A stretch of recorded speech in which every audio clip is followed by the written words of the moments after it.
South ఇండియాలోనే biggest sorry store మన Varahi silks మన విజయవాడ ఎంజీ రోడ్ లో డిసెంబర్ 4వ తారీఖున ఘన ప్రారంభం. నమస్తే, తెలుగు న్యూస్ కి స్వాగతం. దేశంలో అతిపెద్ద సమస్య అయిపోయింది ఇప్పుడు విమానయానం. ఇండిగో సర్వీసులు దాదాపు 550 సర్వీసులు రద్దు చేయాల్సిన పరిస్థితి వచ్చింది. ఎందుకు ఈ స్థాయిలో ఇంత పెద్ద మొత్తంలో ఏం జరుగుతుంది? ఎందుకు ప్రతిపక్ష అధికార పక్షాల మధ్య పార్లమెంట్లో సైతం చర్చ జరగాల్సిన సందర్భం వస్తుంది? విమాన ప్రయాణికులు గంటల తరబడి దాదాపు 12 గంటల పాటు ఎయిర్పోర్ట్లో ఉండాల్సిన పరిస్థితి వచ్చింది. స్వయాన ఆంధ్రప్రదేశ్ మంత్రి ఐఎన్పిఆర్ మినిస్టర్ కూడా ఎయిర్పోర్ట్లో లాక్ అయిన పరిస్థితి. ఎందుకు ఈ పరిస్థితి ఇంతలా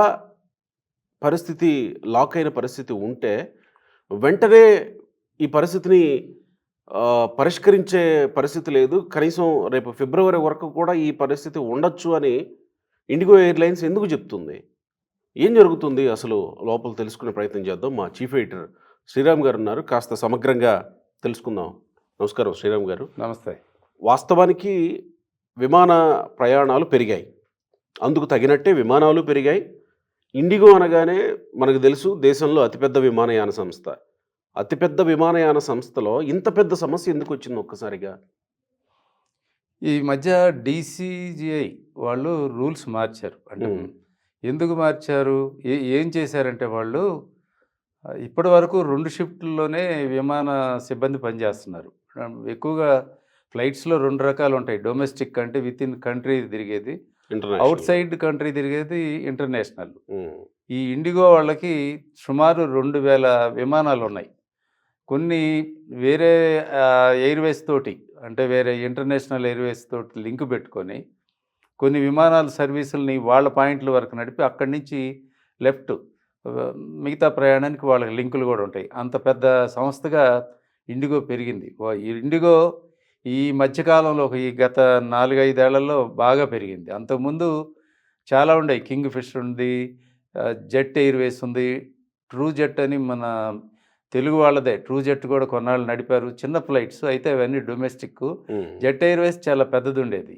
ఇవన్నీ లాభాలు లేకో నష్టాలు వచ్చో కొన్ని సిక్ అయిపోయినాయి. ఎయిర్ ఇండియా ఒకప్పుడు అతిపెద్ద, ఫస్ట్ అసలు అందరికీ ఇండియాలో ఎయిర్ ఇండియానే తెలుసు, ఇండియన్ ఎయిర్లైన్స్. ఇవి అమెరికా విదేశాలకు వెళ్ళే విమానాలు. ఇన్ని రకాలుగా విమానాలు ఉంటే అవన్నీ తర్వాత ప్రభుత్వం టేక్ ఓవర్ చేసి ఒక దశలో ఎయిర్ ఇండియా కాస్త సిక్ అయిపోయింది. ఎయిర్ ఇండియాని ఈ మధ్యకాలం ఒక 2 years బ్యాక్ మళ్ళీ టాటా వాళ్ళు వాళ్ళ చేతిలో తీసుకున్నారు. ఫస్ట్ నుంచి వాళ్ళదే అది ఒకప్పుడు, మళ్ళీ వాళ్ళు తీసుకున్నారు. అటువంటి సంస్థ ఈ మధ్య కొంచెం రీకూప్ అవుతుంటే ఈ మధ్య ఎక్కువ కంప్లైంట్స్ వచ్చినాయి. మేజర్ యాక్సిడెంట్ కూడా అయింది కదా ఈ మధ్య. దాంతో ఇప్పుడు ఎయిర్ ఇండియా ఇంకా కూపప్ అయితే బాగుండు.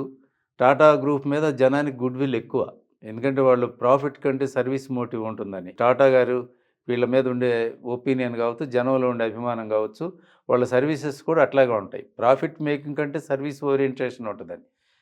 ఇండిగో మీద ఫస్ట్ నుంచి కొంచెం యారగెన్సీ, వీళ్ళు ఇట్లున్నారు అట్లున్నారు అనుకునేది ఉండేది.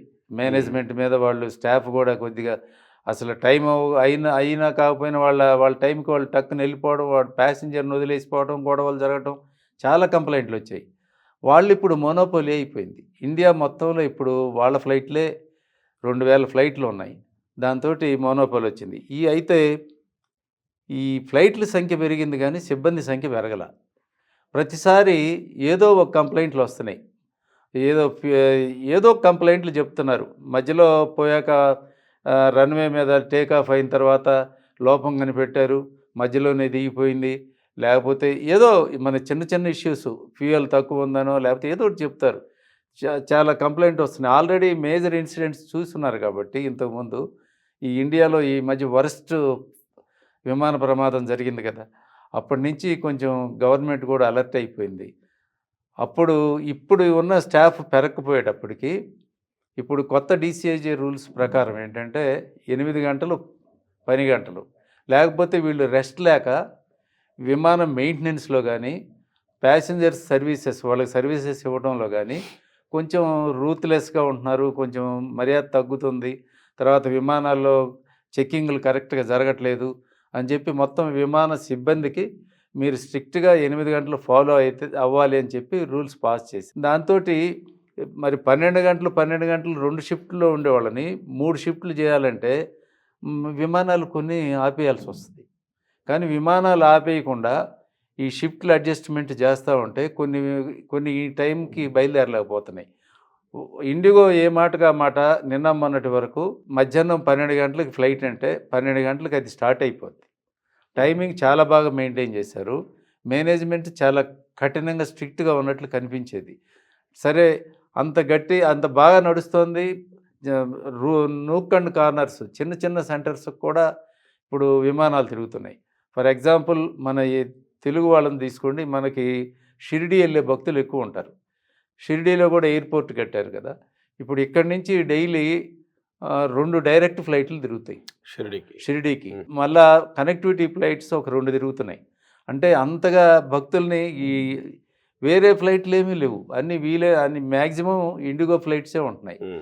ఈ పెరిగాక స్టాఫ్ తగ్గిపోయేటప్పటికి వీళ్ళని ఇప్పుడు షిఫ్ట్ల ప్రకారం 8 గంటలు చేయాలని ఈ అడ్జస్ట్మెంట్లు, ఈ సాఫ్ట్వేర్లు, ఈ సెట్టింగ్లు చేసేటప్పుడు రీసెంట్గా ఉన్నట్టుండి మొన్న 2-3 రోజుల నాడు, ఇది 3 రోజుల నుంచి ఉంది ఈ ప్రాబ్లం. సడన్గా ఆ సాఫ్ట్వేర్ కూడా దెబ్బతింది. అంటే టికెట్లు, ప్యాసింజర్స్ ఇన్ఫర్మేషను, ఫ్లైట్ షెడ్యూలు ఇవన్నీ దెబ్బతినేటప్పటికి ఎట్లా ఉంటుంది పరిస్థితి? జనం చచ్చిపోతున్నారు. మొత్తం మన దగ్గర నుంచి ఇప్పుడు సీజన్ ఏంటి? అయ్యప్పల సీజను. కొచ్చి పోయి కేరళ నుంచి అక్కడ నుంచి వాళ్ళు చాలామంది శబరిమల వెళ్తారు. శబరిమల వెళ్ళేవాళ్ళు ఇప్పుడు ఎక్కువ ఉన్నారు. వెళ్ళిన వాళ్ళు కూడా ఆగిపోయారు, చాలా ఇబ్బంది పడుతున్నారు.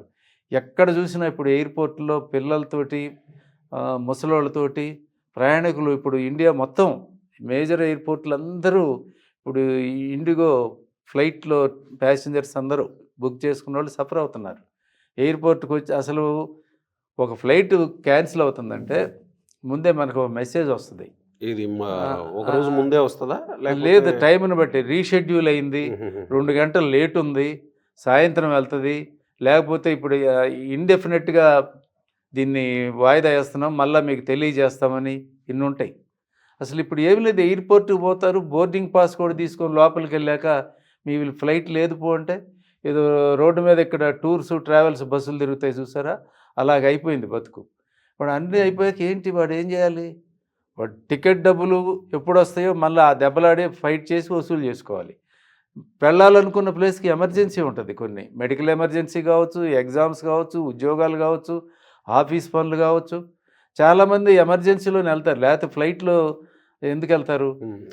అతి కొద్ది మంది ఏది కొంచెం వెళ్ళలేక ప్రయాణం మీద దీన్ని స్పేర్ చేస్తారు, లేకపోతే రైల్లోనో బస్సులోనో కారులోనో వెళ్తారు కదా. లాంగ్ జర్నీలు తప్పదు ఫ్లైట్ అంటే. అందువల్ల ఈ ప్రాబ్లం వచ్చేటప్పుడు సడన్గా అన్ని ఎయిర్పోర్ట్లు ఇప్పుడు ఈ ఆగిపోయిన ఫ్లైట్స్ తాలూకు ప్రయాణికులతోటి కిటకిటలాడుతున్నాయి. అంటే ఇది ప్రభుత్వ గుత్తాధిపత్యం వల్లే ఇలా జరుగుతుందని రాహుల్ గాంధీ అంటాడు ఏంటి? మరి పార్లమెంట్లో చర్చ జరగాలంటాడు. ప్రభుత్వ గుత్తాధిపత్యానికి టెక్నికల్ సమస్యకి, మీరు అన్నది టెక్నికల్ సమస్య సిబ్బంది కొరత అని అన్నారు. దానికి ప్రభుత్వ గుత్తాధిపత్యానికి సంబంధం ఏముంటుంది? ఇప్పుడు డీసీజీ అంటే director general Airways air administration authority. అది కంట్రోల్స్ అంతా గవర్నమెంట్దే. అంటే మనకు రోడ్ల మీద ప్రైవేట్ బస్సులు తిరుగుతాయి, ఆర్టీసీ కార్పొరేషను, గవర్నమెంట్ కార్పొరేషన్ బస్సులు తిరుగుతాయి, మన ప్రైవేట్ వెహికల్స్ తిరుగుతాయి. కానీ రోడ్ల మెయింటెనెన్స్ ఆర్ఎండ్బి ఉంటుంది, రోడ్డు కంట్రోల్ అంతా పోలీస్ కంట్రోల్ ఉంటుంది, ఆర్టీఓ కంట్రోల్స్ ఉంటాయి. అట్లాగే ఎయిర్వేస్లో కూడా ఎయిర్ ట్రాఫిక్ కంట్రోల్ సిస్టమ్ అంతా అది ఒక సపరేట్ వింగు. తర్వాత ఈ డీసీజీఏ అంటే వీళ్ళు మొత్తం ఎయిర్పోర్ట్స్ నుంచి మొత్తం ఓవరాల్గా మానిటరింగ్, ఫ్లైట్స్ మానిటరింగ్ ఇండియాలో ఇదంతా వాళ్ళ కంట్రోల్లో ఉంటుంది. మరి ఇదంతా గవర్నమెంట్ కంట్రోల్ కదా. మరి ఎయిర్ ఇండియా వీటిని ఎంకరేజ్ చేసి ఇంకా కాంపిటీషన్ తీసుకొస్తే ఇబ్బంది ఉండదు కదా. ఇంకా కాంపిటీషన్ పెరిగితే ఇతర ఫ్లైట్ సర్వీసెస్ కన్నా పెరిగితే ఒక్కసారి ఈ పరిస్థితి రాదు కదా. దాన్ని దృష్టిలో పెట్టుకొని కూడా ఆయన మాట్లాడి ఉండొచ్చు. అంటే అది చర్చకు వస్తే కానీ వాళ్ళు ఫిబ్రవరి వరకు ఇదే పరిస్థితి ఉంటుందని ఇండిగో ఎయిర్లైన్స్ నుంచి సమాచారం. సో ఇంకా ఫిబ్రవరి వరకు కూడదన్నమాట, అంతేనా? లేదు, అది ఇప్పుడు ఈ క్రైసిస్ వచ్చాక ఈరోజు నువ్వు పలానా రోజు వెళ్ళాలని ఓపెన్ చేస్తావు అనుకో వెబ్సైట్లో ఇండిగో సైట్లోకో, లేకుంటే మేక్ మై ట్రిప్ అని చాలా ఉన్నాయి కదా, ఈజీ టికెట్స్ అని అవి అని. దాంట్లో వచ్చేస్తుంది. ఇప్పుడు సినిమాలు ఆగిపోతే ఇది బుక్ మై షోలో ఎలాగా టికెట్లు కనపడవో ఈ టికెట్లు కూడా కనపడవు. ఎందుకంటే ఆపేస్తారు వాళ్ళు, బుకింగ్ ఆపేయాలి. ఎందుకంటే ఈ క్రైసిస్ వచ్చే తప్పదు కదా. అదేనండి. అందువల్ల అది ఇప్పుడు టికెట్లు ఫిబ్రవరి దాకా ఎప్పుడు దాకా అనేది ఇంకా ఇంతవరకు ఇతమిద్దంగా ఏది చెప్పలేని పరిస్థితి ఉంది. కాకపోతే ఇట్లా రద్దయినప్పుడు ఆ ఎయిర్వేస్ వాడికి వాళ్ళే రెస్పాన్సిబిలిటీ తీసుకోవాలి. వాళ్ళకి చాలా ఖర్చు అవుద్ది. ఎందుకంటే లాంగ్ జర్నీ నుంచి కనెక్టివిటీ రోడ్వేస్లో 2-3 గంటలు ఇప్పుడు నిజామాబాదో ఆదిలాబాదో లేకుంటే ఇంకో ప్రాంతం నుంచో వచ్చి హైదరాబాద్ ఎయిర్పోర్ట్లో బాంబే పోవాలనో ఢిల్లీ పోవాలని ఇక్కడికి వచ్చారనుకో, వాడు మళ్ళీ వెనక్కి వెళ్ళాలి కదా. వాళ్ళు మరి వెళ్ళకపోతే వాళ్ళు ఇక్కడే ఉండి నువ్వు నెక్స్ట్ ఫ్లైట్ ఎప్పుడో చెప్తే ఇదమిద్దంగా ఆ టైం దాకా వెయిట్ చేయాలన్నా వాళ్ళకి హోటల్ ఇవ్వాలి. ఒక్కో రోజు ఇంటర్నేషనల్ అయితే ఒకరోజు 2 రోజులు కూడా వాళ్ళు హోటల్లో ఇస్తారు. వాళ్ళ ఖర్చులన్నీ ఫుడ్ అన్నీ వాళ్ళే ఇస్తారు, అన్నీ వాళ్ళే పెట్టుకుంటారు. మరి అవన్నీ చూసుకోవాలి కదా. అవన్నీ ఒక రకంగా వాళ్ళకి భారమే. ఈ డిస్టర్బెన్స్ వాళ్ళకేం సుఖం కాదు, కానీ వాళ్ళు వీలైనంత త్వరగా నేను అనుకుంటా సాల్వ్ చేస్తారు. లేకపోతే మొత్తం ఎయిర్వేసే ఎత్తిపోద్ది. అంతేగా. ఇప్పుడు ప్యాసింజర్స్లో ఒక బ్యాడ్ రిమార్క్ వచ్చాక రేపు ఏదైనా కాంపిటేటివ్ విమానం కొత్త కంపెనీలు ఎవరైనా స్టార్ట్ చేసుకున్నారనుకో, లేదా ఎయిర్ ఇండియా వాళ్ళే కొంచెం ఫాస్ట్ అయ్యారనుకో, మారిపోద్ది. ఈ మధ్య సిరీస్ ఆఫ్ కంప్లైంట్స్ వచ్చేటప్పటికి ఎయిర్ ఇండియాకి ఎక్కేవాళ్ళు తగ్గారు. వాళ్ళు చివరికి వాళ్ళ ఆఫర్లు కూడా పెట్టే పరిస్థితికి వచ్చేసారు. ఒక గంట ముందు కూడా టికెట్ క్యాన్సిల్ చేసుకుంటే ఫుల్ అమౌంట్ ఇచ్చేసేయండి అని కూడా ఇప్పుడు డీసీజీఐ వాళ్ళు కంట్రోల్స్ పెడుతున్నారు. లేకుంటే వీళ్ళు ఇష్టం వచ్చినట్టు రేట్లు బాగా పెంచేసి ఇచ్చేస్తున్నారు. ఇప్పుడు ఈ షార్టేజ్ వల్ల రీసెంట్ పరిస్థితి ఎంత తెలుసా? రేట్లు పెరుగుతాయి, మామూలుగా కాదు. అంటే ఢిల్లీ కేంద్ర మంత్రి నుంచి ప్రకటన వచ్చింది ఇప్పుడు రామ్మోహన్ నాయుడు నుంచి, రేట్లు పెంచడానికి అవకాశం ఏమో ఆల్టర్నేటివ్స్ ఆలోచిస్తున్నామని ఒక ప్రకటన చేశారు. ఆయన చేస్తున్నాడు. ప్రైవేట్ వాళ్ళు పెంచేస్తారు. ప్రైవేట్ అది వెబ్సైట్లు ఎక్కడో పెరిగిపోద్ది, అవేవి ఎయిర్వేస్ వాడికి రావు. తర్వాత ఇప్పుడు ఢిల్లీకి మామూలుగా 6,000 7,000 ఉంటుంది టికెట్, మామూలు టికెట్ ఫేర్. అంటే దానికి ఒక కొలమానం ఉంది. 1 గంటకి మించి ప్రయాణం ఉంటే దానికి ఒక 3,000 4,000 స్లాబ్ దాటి టికెట్ తీసుకోవచ్చు. అంటే ఆ ట్రావెల్ డిస్టెన్స్ ఎయిర్ డిస్టెన్స్ అంటారు, దాన్ని బట్టి క్యాలిక్యులేషన్ ఉంటుంది. అందుకని మీరు ఎప్పుడు చూడు 55 నిమిషాల్లో వెళ్ళే ఫ్లైట్ కూడా టికెట్ మీద మనకి 1:05 నిమిషాలు వేస్తాడు. ఓహో. ఎందుకంటే ఇది ఒక బిజినెస్ టెక్నిక్ అనమాట. తర్వాత వీళ్ళు ఇప్పుడు 2 గంటలు 2.5 గంటల్లో వెళ్ళిపోద్ది ఢిల్లీకి. మామూలుగా 7-8 లోపల దొరికే టికెట్ ఇప్పుడు ఈరోజు పరిస్థితి 40,000 అమ్మారట. 40,000 అంటే బాగా టికెట్లు దొరక్క రేట్లు విపరీతంగా పెంచారు. మామూలుగా సంక్రాంతి టైంలో, దసరా టైంలో మనం ప్రైవేట్ ట్రావెల్స్ చూడట్లేదా బస్సుల్లో, రోడ్ల మీద? అవును, మామూలుగా ఇంకా సంక్షోభం వచ్చిన పరిస్థితులు. అవునవును. పైగా పూర్వం విమానం అంటే ఏదో పేదవాడు ఎక్కేది కాదు అని ఊరికే ఊళ్ళో ఉండి ఆకాశంలో పోయి విమానాన్ని చూసేవారు. ఇప్పుడు పరిస్థితి అది కాదు. నేను ఒకరోజు ఎయిర్పోర్ట్లో చూశాను, సూరత్ వెళ్ళే కార్మికులు సూట్ కేసులు బ్యాగులు కాదు మూటలు నెత్తి మీద పెట్టుకొని అందరూ వచ్చేస్తున్నారు. పెద్ద విషయం ఈరోజు 10,000 20,000 అంటే పెద్ద విషయం ఏం కాదు, పెట్టేస్తున్నారు ఫ్లైట్ టికెట్లు. అంటే సౌకర్యంతో పాటు టైం, సమయానికి ఇప్పుడు ఆ కార్మికుల్ని సమయానికి తీసుకెళ్ళి అక్కడ వాళ్ళ ఫ్యాక్టరీకి అప్పచెప్పాలి. వాళ్ళ మీద ఎవరో ఒక మేస్త్రి ఉంటారు, పెత్తందారు, వాళ్ళు క్యాలిక్యులేషన్స్ చేసుకుంటారు. వీళ్ళందరినీ సప్లై చేసేవాడు వాడు ఖర్చు పెట్టైనా తీసుకెళ్తాడు. అందువల్ల ఇప్పుడు ఫ్లైట్లు అనేది నెసెసిటీ. ఒకప్పుడు సంపన్నుడు తిరిగేవాడు విమానంలో తిరుగుతున్నారు అనేది, ఇప్పుడు రోజుల తరబడి ట్రావెల్ చేయడం కూడా మరి జనరేషన్ మారుతుంది, కాలం మారుతుంది. ఇప్పుడు ఎంత ఫాస్ట్గా పోతుంది. ఈ ఫాస్ట్ యుగంలో ఇది చాలా కష్టం కదా. రైట్. మరి ఎప్పటికి సార్ట్ అవుట్ అయ్యాను అంటే, నేను ఇందాక చూసింది ఒక వెబ్సైట్లో చూస్తున్నప్పుడు ఫిబ్రవరి వరకు కొంత అటు ఇటుకి ఇలానే ఉంటుంది పరిస్థితి అని ఆ వెబ్సైట్లో ఉంది. అంటే నేను అనుకోవడం, నా ఊహ ఏంటంటే ఎట్ ఏ టైము ఇంతమందిని ఇప్పుడు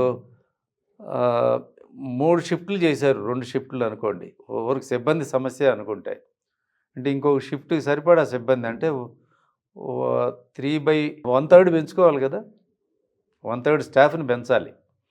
వాళ్ళు రిక్రూట్మెంటు ట్రైనింగ్ అవ్వడానికి ఎట్లా లేదన్నా 2-3 నెలలు పైన పడుతుంది వాళ్ళని. కానీ ఈ లోపల సిక్ చేస్తారా, ఉన్న రూట్లు రద్దు చేస్తారా, సర్వీసులు తగ్గిస్తారా, ఏదో ఒకటి చేస్తారు. కానీ మొత్తానికైతే నిలబెట్టడానికి ఒక 10-15 రోజులు అంత సార్టింగ్ చేస్తారని అనుకుంటున్నాను నేను. ఎందుకంటే ఇప్పుడు ఇండిగో లేకపోతే విమాన ప్రయాణం లేదన్నట్టు ఉంది పరిస్థితి. అంత ప్రాంప్ట్గా అన్ని విమానాలు వచ్చినాయి. ఒక టెర్మినల్ ఇక్కడ హైదరాబాద్ ఎయిర్పోర్ట్లో చూస్తే సగం టెర్మినల్ మొత్తం ఆ ఇండిగో విమానాలే ఉన్నాయి. పరిస్థితి అది. రైట్ సార్, అయితే థ్యాంక్ యూ అండి.